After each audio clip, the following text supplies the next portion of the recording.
Hey guys, welcome back to our channel and a big welcome to our another mini vlog. তো আজকে আমরা চলে গিয়েছিলাম shawarma কিংডমে।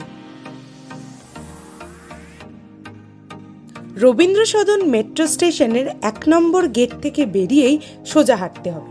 বাঁদিকে পড়বে জুডিও, আর তার পাশেই যদি একটুখানি আমরা লক্ষ্য করি দেখতে পাবো স্টেট ব্যাংক অফ ইন্ডিয়ার একটা ব্রাঞ্চ রয়েছে, আর তার ঠিক পাশেই ছোট্ট দোকান শাওয়ারমা কিংডম।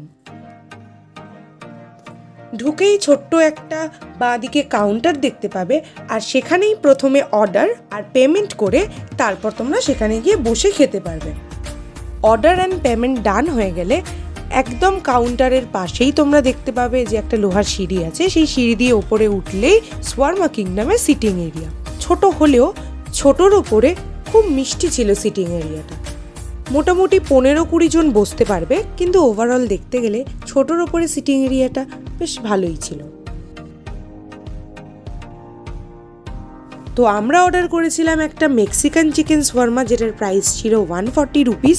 ভীষণ স্পাইসি ছিল, একটা গ্রিন চাটনি দিয়ে ওরা সার্ভ করেছিল, আর ওটা দিয়ে খেতে বেশ ভালোই লাগছিল। যারা স্পাইসি পছন্দ করো তাদের জন্য একদমই পারফেক্ট হবে মেক্সিকান চিকেন শাওয়ারমা। আমি ভিডিওর মধ্যেই শাওয়ারমা কিংডমের মেনু কার্ড অ্যাটাচ করে দিচ্ছি, তোমরা দেখে নিও, তাহলে তোমাদের আসতে সুবিধা হবে সমস্ত দেখে শুনে। আর ওদের সুইগি জোম্যাটোর ব্যবস্থাও রয়েছে। তোমরা কেউ যদি নন্দন থেকে বেরিয়ে এখানে আসতে চাও তাহলে রবীন্দ্র সদনের 2 নম্বর মেট্রো গেট দিয়ে বেরিয়ে ওভারব্রিজ দিয়ে রাস্তা ক্রস করে চলে আসতে পারো শাওয়ারমা কিংডমে। ওভারব্রিজ দিয়ে নিচের দৃশ্যটা দেখতে খুবই সুন্দর লাগছিল, আর ওপরটা তো দেখে বুঝতেই পারছো কতটা সুন্দর করে সাজানো। ছবি তোলার জন্য ভীষণই সুন্দর ছিল। তো দেখা হচ্ছে নেক্সট ভিডিওতে, এখনকার জন্য টাটা।